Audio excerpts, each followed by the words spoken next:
वीतराग विज्ञानता,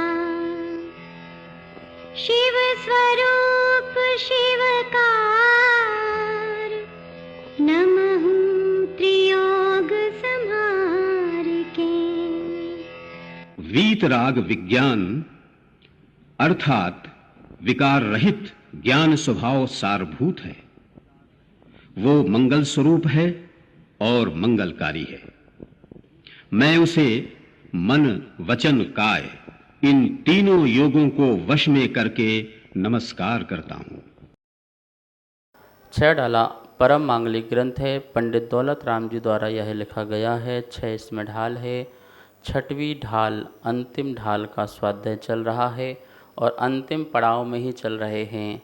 हम कहाँ से यात्रा प्रारंभ की थी और अब कहाँ जाकर के पहुँच गए हैं।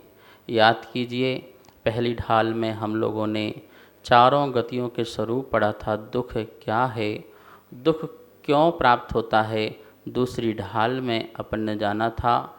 तीसरी ढाल में दुख को दूर करने के क्या उपाय हैं, ये अपन ने जाना था। और चौथी ढाल में भी यही जाना था। और फिर हमारे अंदर वैराग्य कैसे प्रकट हो, उसकी 5वीं ढाल। और फिर हम अपने चारित्र को प्रकट करके, अपने स्वरूप को प्रकट करके सिद्ध दशा को प्राप्त कर लें, जो हमारा स्वभाव है। उसके लिए 6वीं ढाल हमने पढ़ी थी। 6वीं ढाल पूरा का पूरा मुनि के स्वरूप पर केंद्रित था। 6वीं ढाल में देखा अपन ने कि देख रहे हैं अभी भी कि जहाँ पर व्यवहार मुनि के चारित्र का वर्णन और उसके साथ साथ निश्चय चारित्र, और निश्चय चारित्र में भी स्वरूपाचरण की बात, और स्वरूपाचरण का फल अरहंत दशा और सिद्ध दशा, इन सब की बातें बहुत ही सूक्ष्म बातें थी, जिसको हमारे कविराज पंडित दौलत राम जी ने बहुत ही सरल और सहज भाषा में बोल के हमको समझा दिया, लिख कर के हमको समझा दिया। हम देख रहे थे कि अरहंत दशा के बाद जो हमारे आत्मा है या अरहंत आत्मा है, वो सिद्ध दशा को प्राप्त हो जाती है। सिद्ध दशा में कहाँ विराजमान होती है, क्या करती है, कैसा रूप स्वरूप होता है, कब तक रहती है, ये चर्चा कल हुई थी। हमने ये भी देखा था कि 8 कर्मों को नष्ट यह सिद्धात्मा करती है और 8 गुणों को प्रकट करती है। पर हमें ये ज्ञात अभी तक नहीं हुआ था कि 8 कर्म नष्ट करके यह क्या क्या 8 गुणों को प्राप्त करती है। किस कर्म के नष्ट होने से कौन से गुणों की प्राप्ति होती है, इसको भी हमें जानना चाहिए। आज हम इस विषय पर चर्चा करेंगे कि कौन से कर्मों के क्षय करने से कौन सा गुण जो है हमें प्रकट होता है। ठीक है ना। तो आइए देखिए, यहाँ लिखा हुआ है, कौन से कर्मों के क्षय से कौन सा गुण प्रकट होता है। ज्ञानावरण, कर्म को क्षय करने से केवल ज्ञान प्रकट होता है। एक ज्ञानावरण नाम का कर्म है। ज्ञान पर जो आवरण डाले वो ज्ञानावरण कर्म कहलाता है। हमारे आत्मा में अनंत ज्ञान की शक्ति है, केवल ज्ञान की शक्ति है, लेकिन अनादिकाल से इस कर्म ने आवरण डाल रखा है। पर एक ध्यान रखना, ये ज्ञान पर आवरण जिसने डाला है कर्म ने, उसने अपने आप ने नहीं डाला। हमारी ही अज्ञानता के कारण कर्म आए और हमारे ज्ञान पर आवरण डाल दिया। हमारी ही अपनी भूल थी मूल में, जिसके कारण यह कर्म जो है बंध को प्राप्त हुए। अब हम सम्यक पुरुषार्थ आदि के द्वारा इस ज्ञानावरण कर्म को नष्ट कर सकते हैं। जैसे अरहंत भगवान ने ज्ञानावरणी कर्म को नष्ट किया था, तो उन्हें कौन से ज्ञान की प्राप्ति हुई थी? केवल ज्ञान। ठीक है। तो संपूर्ण ज्ञानावरण कर्म नष्ट होने से कौन सा ज्ञान प्रकट होता है? केवल ज्ञान। केवल ज्ञान का मतलब होता है, केवल मतलब मात्र ज्ञान, ज्ञान ज्ञान ज्ञान ज्ञान, इसके अलावा और कुछ भी नहीं, मात्र ज्ञान, एक ज्ञान। जो पूर्ण ज्ञान होता है वो केवल ज्ञान कहलाता है। संपूर्ण ज्ञान, जहाँ पर तीनों लोक और अलोक में जो भी पदार्थ वस्तु हैं वो सब की सब जो हैं एक ही समय में जिनके ज्ञान में झलकते हैं, दिखते हैं, उसे पूर्ण ज्ञान अर्थात केवल ज्ञान कहते हैं। अरहंत तभी उपदेश देते हैं जब उनके ज्ञान में सब कुछ झलकने लग जाता है, क्योंकि उनका उपदेश यथार्थ होता है। तत्व का जो भी विश्लेषण वो करते हैं वो यथार्थ करते हैं, जो उनको दिखता है वही उसको वो बोलते हैं। केवल ज्ञानी कोई नई चीज़ बनाते नहीं हैं, जो संसार में बनी हुई है, जो चल रही है, उसी चीज़ को ही वो बताते हैं। उनको अतीत और अनागत और वर्तमान सभी द्रव्यों की सभी पर्यायें एक समय में उनको झलकती हैं और दिखती हैं।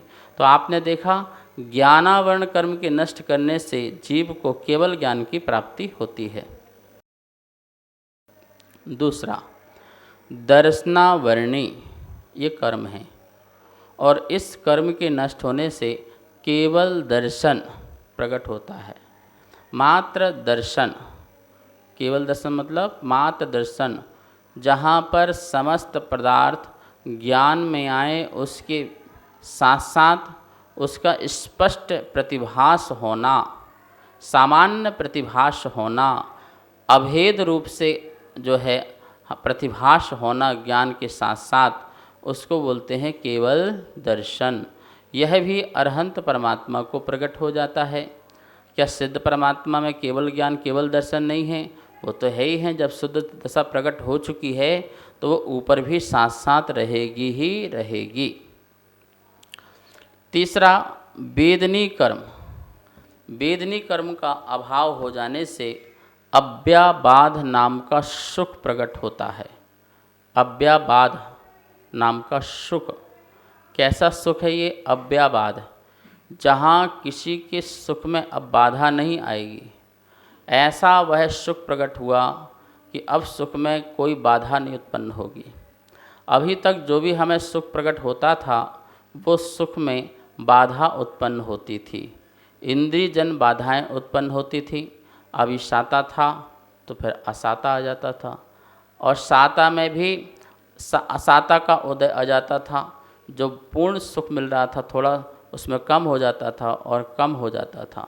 जैसे कि मान लो हमको मकान का, अच्छे मकान का सुख मिल रहा था, बाधा आई तो पूरा मकान का बंटवारा हो गया और अब एक कमरे का ही सुख मिल रहा है। तो सुख तो मिल रहा है पर असाता कर्म आया तो उसमें भी बाधा आ गई। ऐसे संसार के पांचों इंद्रियां संबंधी, मन संबंधी जो भी सुख दुख मिलते थे वो बाधा सहित ही मिलते थे। अब उसमें किसी प्रकार की बाधा नहीं, अव्याबाध, बाधा से रहित जो प्रकटपना उत्पन्न हुआ है वह सुख वेदनी कर्म के अभाव से ही प्राप्त हुआ है। चौथा, मोहिनी कर्म। मोहिनी कर्म के अभाव से सम्यक्त्व गुण की प्राप्ति हुई है। कौन से गुण की प्राप्ति हुई है? सम्यक्त्व, सम्यकपना गुण की प्राप्ति हुई है। श्रद्धा में भी सम्यकपना और चारित्र में भी सम्यकपना प्रकट हुआ है। मोहिनी कर्म का अभाव, सभी कर्मों में सबसे खतरनाक और बुरा कर्म यदि कहा जाए तो वो मोहिनी कर्म है, क्योंकि मोहिनी कर्म के अभाव हुए बिना अन्य कर्मों का अभाव हो ही नहीं सकता, कदापि नहीं हो सकता। मोहिनी कर्म के सद्भाव में ज्ञानावरणी, दर्शनावरणी, वेदनी आदि जो भी कर्म हैं उनका किसी भी कर्म का अभाव नहीं हो सकता जब तक मोहिनी कर्म रहेगा। इसलिए सबसे पहले यदि पुरुषार्थ यदि कोई जीव करता है तो मोहिनी कर्म को नष्ट करने के लिए अपने में समीचीनता, समीचीन श्रद्धान और समीचीन चारित्र प्रकट करता है। और जब श्रद्धान प्रकट होता है तो ज्ञानावरणी कर्म का क्षयोपशम होने से सम्यक ज्ञान की भी प्रकट प्राप्ति हो जाती है। और जो है और अन्य दर्शन जो हैं, जैसे कि अवधि दर्शन है, केवल दर्शन है, चक्षु दर्शन है, वो भी उनका क्षयोपशम प्रकट हो जाता है केवल दर्शन को छोड़ के, तो उनकी भी क्षयोपशमता प्रकट हो जाती है। तो मोहिनी कर्म जो है बहुत ही ज़्यादा मोक्ष मार्ग में बाधक तत्व है।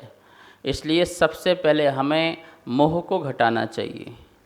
पर पदार्थ के प्रति यह मेरा है, ममेदम जो भाव है, ममेदम जो बुद्धि है, उसको दूर करना चाहिए। और उसमें भी यह अच्छा है और ये बुरा है, ऐसा राग द्वेष का भाव भी हटाना चाहिए। तो ये मोहिनी कर्म जैसे हटा तो सम्यक्त गुण प्रकट हुआ। सम्यक्त गुण का मतलब है सुख नाम का गुण प्रकट हुआ। वेदनी कर्म तो क्या कर रहा है, जो सुख उत्पन्न हुआ है मेरा, अब उसमें अव्याबाध किसी प्रकार की बाधा उत्पन्न नहीं होने देगा। यह वेदनी कर्म के अभाव से हुआ। अब मोहिनी कर्म जो है का अभाव हुआ तो सम्यक्त मतलब सुख, सुख प्रकट हुआ, पूर्ण सुख प्रकट हुआ। अनिंद्रिय और अतीन्द्रिय सुख प्रकट हुआ। इंद्रियों से परे होकर के और अनिंद्रिय मन से भी रहित होकर के जो सुख प्रकट हुआ, ऐसा अतीन्द्रिय अनिंद्रिय सुख की प्राप्ति जो है, मतलब द्रव्य इंद्रिय और भाव इंद्रिय दोनों इंद्रियों के अभाव से जो अतीन्द्रिय और अनिंद्रिय सुख प्रकट हुआ है, वो वास्तव में परम सुख है, परम आनंद है, और जिसमें अब कोई बाधा उस सुख में आने वाली नहीं है। इंद्रिय और मन के माध्यम से जो कुछ सुख प्राप्त हो रहा था वो क्षणभंगुर था और बाधा सहित था और नष्ट हो जाने वाला था। आगे जो पांचवा कर्म है आयु, आयु के नष्ट होने से अवगाहनत्व नाम का जो है गुण प्रकट होता है। आयु क्या करती है, जैसे एक कैदी को बेड़ी बांधी जाती है लोहे आदि की, और वो स्वतंत्र नहीं रहता, फिर अपने अनुसार कहीं भी जा आ नहीं सकता है, वो परतंत्र हो जाता है उतने समय तक के लिए। ऐसे ही आयु कर्म हमें जिस जिस गति में प्राप्त होती थी, जिस गति की आयु, वह हमारे लिए पराधीनता प्रकट कर देती थी। मनुष्य आयु के उदय में मनुष्य हम बन गए, मनुष्य ही रहे, तिरंच आयु में तिरंच ही रहे, तो उतने समय तक उस आयु की बेड़ी से जकड़े रहते थे, बंधे रहते थे। तो जितनी तब तक आयु उत्पन्न होती है तब तक जीव रहता है। जैसे अरहंत की यदि मनुष्य आयु कर्म का उदय चल रहा है तो अरहंत वो मनुष्य आयु को काट नहीं सकते हैं, वो अपने आप ही सहजता से जाएगी, फिर वो सिद्ध बनेंगे। तो उनको उतने काल तक, यदि एक पूर्व कोटि की आयु है तो एक पूर्व कोटि तक उनको संसार में रहना ही पड़ेगा। तो बोलो अरहंत को भी संसार में रहने की सज़ा है कि नहीं है? है भैया, वरना वो संसार में रह नहीं सकते थे, टिक नहीं सकते थे। संसार में रुके हैं, टिके, इसका मतलब है कि उनको भी आयु कर्म का फल भोगना पड़ा, उतने समय तक, उतने काल तक कर्म के उदयों को भोगना पड़ा और संसार में रहे वो। आयु कर्म जैसी नष्ट होता है तो अवगाहनत्व, अवगाहनपना गुण प्रकट होता है। अभी हमारे शरीर में हम चाहें तो कोई दूसरी हमारी आत्मा आ जाए, कोई दूसरा शरीर के अंदर आ जाए तो नहीं आ सकता है, टकरा जाएंगे, ठीक है ना। और सिद्ध परमात्मा जैसे बने तो हमारे अंदर अवगाहनत्व आ गया कि हम अनंत सिद्ध वहाँ पर हों तो उन सिद्ध में भी जाकर के हम समा जाएंगे।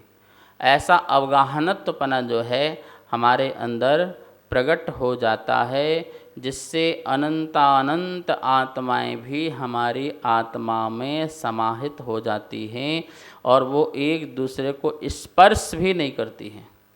अभी तो कोई आत्मा यदि आए तो एक दूसरे को स्पर्श करेंगे, क्योंकि दोनों आत्मा ही मूर्तिक हो जाएंगी, कर्म से बंधी हैं, दोनों ही कर्म से युक्त हैं, तो दोनों एक दूसरे को स्पर्श करेंगे तो परेशान होंगी, दुखी होंगे एक दूसरे से, ठीक है ना। जैसे किसी के ऊपर भूत प्रेत आ जाए तो क्या होता, वो आत्मा उसके अंदर आई नहीं आई, आई शरीर सहित आई, कर्म सहित आई, तो दूसरी आत्मा को बहुत दुख देती है, कष्ट देती है। लेकिन एक आत्मा में अनंत आत्माएं सिद्ध परमात्मा समझ जाएं, ऐसा अवगाहनत्व नाम का जब गुण प्रकट हो जाता है तो कोई एक दूसरे को दुख देता नहीं है। तो आयु कर्म बंधन था और हम ऐसे निर्बंधन हुए कि हमने अनंत आत्माओं को भी अपनी आत्मा में स्थान दे दिया। नाम कर्म, नाम कर्म ये जो है 6वां नंबर का कर्म है और इससे नाम मिलता है, मनुष्य का नाम, त्रिंच का नाम, क्योंकि गति जाति आदि सारी इसमें जो है प्राप्त होती हैं, शरीर आदि की निर्माण रचना आदि सब प्राप्त होती है। तो नाम कर्म के नष्ट होने से सूक्ष्मत्व नाम का गुण प्रकट होता है। कौन सा गुण? सूक्ष्मत्व नाम का गुण प्रकट होता है। सूक्ष्मत्व गुण का मतलब होता है कि जैसे अभी हम जाएं तो दीवार से टकरा जाएं, पहाड़ से टकरा जाएं, ठीक है ना। और जब हमारा ये सूक्ष्मत्व गुण प्रकट होगा तो यह आत्मा कहीं से भी निकल सकती है, कहीं भी जा सकती है, किसी से टकराएगी नहीं। ऐसा सूक्ष्मत्व नाम का गुण प्रकट हो जाएगा। जब तक हमारा सूक्ष्मत्व गुण का अभाव है तभी तक कर्म का बंधन हो रहा था, कर्म का बंधन हो रहा था और हम शरीर में रुके हुए थे, कर्म से बंधे हुए थे, शरीर की रचना से जुड़े हुए थे। और जैसे ही नाम कर्म नष्ट हुआ तो शरीर की रचना संबंधी जो है वो अभाव हुआ, स्थूलत्व का अभाव हुआ, आत्मा का स्थूलपना का अभाव हुआ। शरीर में रुकना स्थूलपना है, ध्यान रखना, स्थूलपना है आत्मा का शरीर में रुकना। और जैसे नाम कर्म नष्ट हुआ तो स्थूलपना समाप्त हुआ, सूक्ष्मत्व नाम का जो गुण है वो आत्मा का प्रकट हुआ। 7वां कर्म है गोत्र कर्म। गोत्र कर्म का अभाव होते ही इस जीव को अगुरु लघुत्व नाम का गुण प्रकट होता है। गोत्र से यह जीव संसार में कभी उच्च कभी नीच जाना जाता था कि ये नीच गति का है, ये उच्च गति का है, और संस्कार के वशीभूत होकर के भी इसे उच्च और नीच का कहा जाता था। लेकिन जैसे ही गोत्र कर्म नष्ट हुआ उसका शुद्ध अगुरु लघुत्व गुण जो है प्रकट हुआ। और ये ऐसा अगुरु लघुत्व गुण प्रकट हुआ कि ना वो गुरु और ना ही वो लघु, इक्वल बहुत शुद्ध आत्मा जो है वो प्रकट हो गई। और ये गुण भी है, ये गुण कैसा है? जो समस्त द्रव्य के और समस्त द्रव्य के गुणों को उसी रूप ही कायम रखता है, द्रव्य को द्रव्यांतर नहीं होने देता है, गुण को गुणांतर नहीं होने देता है। यह अगुरु लघु गुण की कमाल है। ये कभी चेतन को अचेतन नहीं होने देगा, कभी ज्ञान गुण को दर्शन गुण या सुख गुण नहीं होने देगा। जो गुण जिसमें हैं उसी में रहें, जो द्रव्य जैसा वैसा रहे, ऐसा जिसका कार्य है काम है वह अगुरु लघु गुण कहलाता है। और वो गोत्र कर्म का हमारा जो है अभाव होने से पूर्ण रूप से ऐसा प्रकट हो गया। अंतराय कर्म, 8वां नंबर का जो कर्म है अंतराय, जो हमारे लिए सभी कर्मों में जो ऊपर के जितने भी कर्म बताए सब में विघ्न बाधा पहुंचाने वाला कोई कर्म था तो वह अंतराय कर्म था। हमारे केवल ज्ञान दर्शन इन सब में अंतराय पहुंचाने वाला, अर्थात हमें प्रगति नहीं होने दे रहा था। और जो थोड़ा बहुत ज्ञान होता था उसमें भी बाधा, शरीर में भी बाधा, आयु में बाधा, सब में बाधा पहुंचाता था। ऐसा अंतराय कर्म नष्ट किया तो वीर शक्ति प्रकट हुई। ऐसी वीर शक्ति प्रकट हुई कि हम अनंत काल तक जानते रहेंगे, एक सा भी तो हमें कोई बोर नहीं होंगे। वैसा दर्शन वैसा सुख अनंत काल तक हम भोगते रहेंगे तो हम सुख से भी बोर नहीं होंगे। ऐसी अनंत आत्मा की शक्ति प्रकट हो गई। तो इस प्रकार से अपन ने देखा कि 8 कर्मों के अभाव होने से 8 प्रकार के गुणों की प्राप्ति सिद्ध परमात्मा को हो गई। और इन्हीं 8 गुणों को हम सब लोगों को भी प्रकट करना है, ठीक है, पुरुषार्थ करना है। तो हम सब सिद्ध बने, 8 गुण प्राप्त करें, इसी भावना से समय हो चुका है। आइए स्वाध्याय संपन्न करते हैं, माँ जनवाणी की स्तुति करते हैं। वाणी के ज्ञान ते सूझे लोकालोक, सो वाणी मस्तक नमो, सदा देत हूँ धोख, सदा देत हूँ धोख। इस कार्यक्रम के पुण्यार्जक थे श्री खंडेलवाल दिगंबर जैन मंदिर, राजा बाजार, कनॉट प्लेस, नई दिल्ली, एवं श्री खंडेलवाल दिगंबर जैन मंदिर, वैदवाड़ा, दिल्ली के अंतर्गत खंडेलवाल दिगंबर जैन पंचायत, दिल्ली।